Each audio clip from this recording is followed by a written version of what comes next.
નમસ્કાર મિત્રો, હું છું સંજય ગણાત્રા અને સ્વાગત છે તમારું મારી યુટ્યુબ ચેનલ ટાઈમ ટુ ટ્રાવેલમાં। મિત્રો, આજે આપણે જવાના છીએ ડાકોરના ઠાકોર એવા શ્રી રણછોડરાયજીના દર્શન કરવા। ડાકોર એ ગુજરાતના ખેડા જિલ્લામાં આવેલું પ્રસિદ્ધ યાત્રાધામ છે, જે ભગવાન શ્રી કૃષ્ણને સમર્પિત છે। આપણે શ્રી રણછોડરાયજીના દર્શન કરીએ એ પહેલા ડાકોર કઈ રીતે પહોંચવું તેની માહિતી મેળવી લઈએ। જો તમે ટ્રેન દ્વારા ડાકોર જવા ઈચ્છતા હો તો ગુજરાતના તમામ મોટા શહેરોમાંથી આણંદ સુધીની ટ્રેન મળી રહે છે। આણંદથી તમે મેમુ ટ્રેન દ્વારા ડાકોર પહોંચી શકો છો। જો તમે બસ દ્વારા ડાકોર જવા ઈચ્છતા હો તો ગુજરાતના તમામ મોટા શહેરોમાંથી પ્રાઇવેટ બસ તથા જીએસઆરટીસીની બસ દ્વારા તમે સીધા ડાકોર પહોંચી શકો છો। ડાકોર બસ સ્ટેન્ડથી ઓટો રિક્ષા દ્વારા ફક્ત 10 રૂપિયામાં તમે મંદિર સુધી પહોંચી શકો છો। જો તમે તમારા પોતાના વાહન દ્વારા બાય રોડ જવા ઈચ્છતા હો તો આણંદ અથવા નડિયાદ થઈને ડાકોર પહોંચી શકાય છે। જો તમે હવાઈ માર્ગે યાત્રા કરવા ઈચ્છતા હો તો નજીકનું એરપોર્ટ વડોદરા છે। અત્યારે સમય થયો છે સવારના 6 વાગ્યાનો અને હું પહોંચી ગયો છું રાજાધિરાજ શ્રી રણછોડરાયજીના મંદિરે।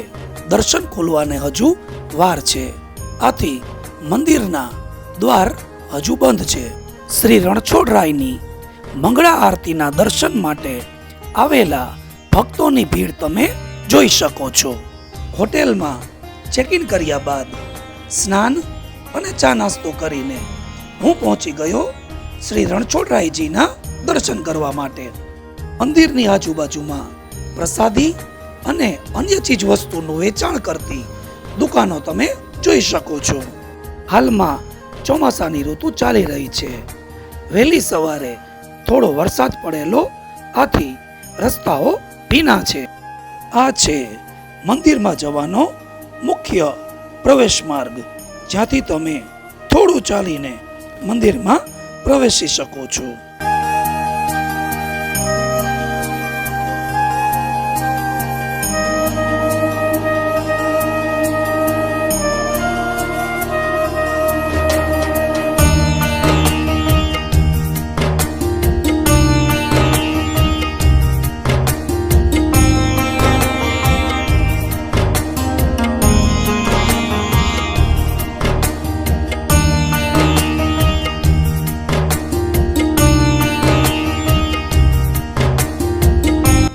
આ છે રણછોડરાયજીનું મુખ્ય મંદિર તથા આજુબાજુ તમે મંદિરનું સુંદર અને વિશાળ પટાંગણ જોઈ શકો છો।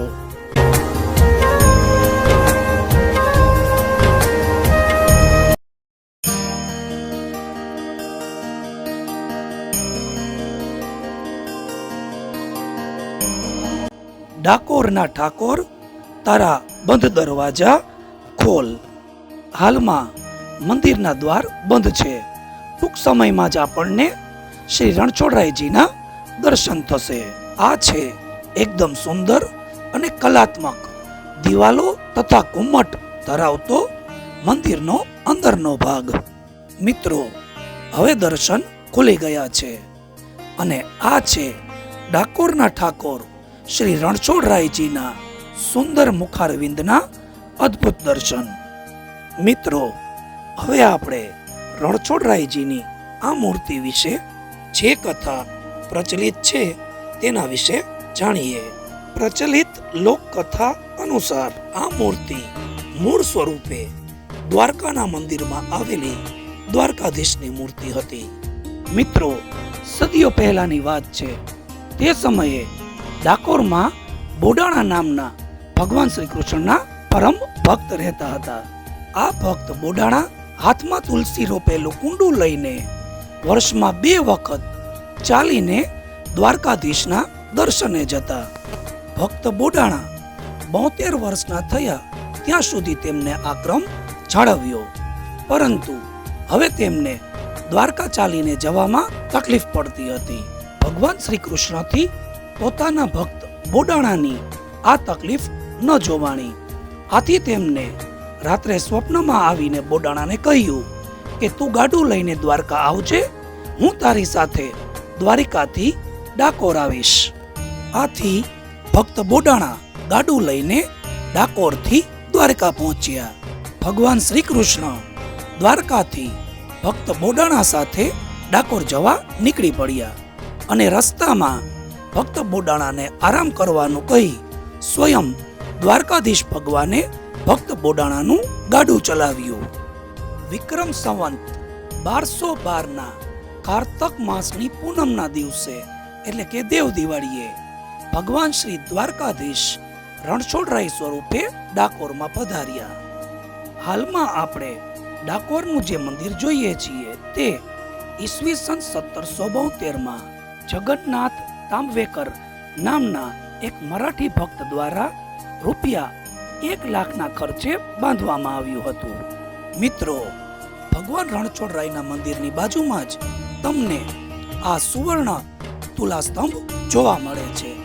જે અંગે પ્રચલિત કથાની વાત કરીએ તો જ્યારે ભગવાન દ્વારકાધીશની મૂર્તિ દ્વારકાથી ડાકોર આવી ત્યારે દ્વારકાધીશ મંદિરના પૂજારીઓ તે મૂર્તિ પાછી લઈ જવા માટે દ્વારકા આવ્યા, પરંતુ મૂર્તિ સરળતાથી ડાકોરથી દ્વારકા લઈ જઈ શકાય તેમ નહોતી.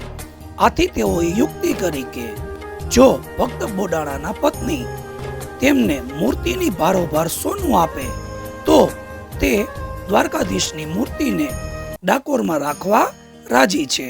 ગંગાબાઈ એકદમ ગરીબ હતા. તેમની પાસે સોનામાં માત્ર નાકમાં પહેરેલી વાળી જ હતી. નક્કી થયા મુજબ તુલાના એક પલ્લામાં શ્રી દ્વારકાધીશની મૂર્તિ રાખવામાં આવી અને બીજા પલ્લામાં શ્રી ગંગાબાઈએ પોતાના નાકની વાળી રાખી. ગંગાબાઈની ભક્તિના પ્રભાવથી બંને પલ્લા સમાન થયા અને ભગવાન શ્રી કૃષ્ણ ગંગાબાઈની વાડીના ભારોભાર તોલાયા. હવે રણછોડરાયજીના મંદિરના દર્શનના સમયની વાત કરીએ તો રણછોડરાયજીના દર્શન સવારે 6:45 કલાકે શરૂ થાય છે, જે બપોરે 12 વાગ્યા સુધી ચાલે છે. બપોરે 12 થી 4 વાગ્યા સુધી દર્શન સંપૂર્ણપણે બંધ રહે છે તથા ફરીથી 4:15 કલાકથી સાંજના 7:30 કલાક સુધી દર્શન થાય છે. ખાસ દિવસો દરમિયાન આ સમયમાં ફેરફાર થાય છે. તમે વિડીયો પોઝ કરીને દર્શનનો સમય નોંધી શકો છો. હવે ડાકોર જઈએ ત્યારે ક્યાં રોકાવું તેની વાત કરીએ. ડાકોરમાં ઘણી ધર્મશાળાઓ અને હોટેલ્સ ઉપલબ્ધ છે. ત્યાં 300 રૂપિયાથી શરૂ કરી તમારા બજેટ મુજબ એસી કે નોન એસી રૂમમાં સ્ટે કરી શકો છો.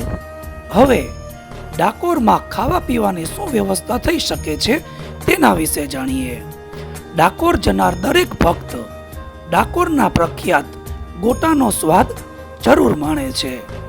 અહીં લગભગ 100 વર્ષથી પણ વધારે જૂની બાપાલાલ ગોટાવાળાની દુકાન આવેલી છે, જ્યાંના ગોટા ખૂબ જ પ્રખ્યાત છે અને ત્યાં ગોટા ખાવા માટે ભક્તોની ભીડ જોવા મળે છે. આ ગોટાની ખાસિયત એ છે કે તે દૂધથી બને છે અને દહીં સાથે ખવાય છે. અહીં ઘણા રેસ્ટોરન્ટ આવેલા છે જ્યાં તમે સરળતાથી ગુજરાતી ભોજન ખાઈ શકો છો. આ ઉપરાંત અહીં રણછોડરાય ભોજનાલય આવેલું છે, જેમાં દાળ ભાત પૂરી શાક કઠોળ વગેરે વાનગીઓ અનલિમિટેડ ફક્ત 50 રૂપિયામાં તમે ખાઈ શકો છો. આ સ્થળ મંદિરની એકદમ નજીક આવેલું હોવાથી તમે ચાલીને પણ ત્યાં જઈ શકો છો. આ ઉપરાંત રણછોડરાયજી મંદિર ટ્રસ્ટ દ્વારા ભક્તોને વિનામૂલ્યે ભોજન આપવાની સુવિધા પણ ઉપલબ્ધ છે. હવે આપણે ડાકોરના બજારમાં જઈએ અને જોઈએ કે ત્યાંની દુકાનમાં કઈ કઈ વસ્તુઓ મળે છે.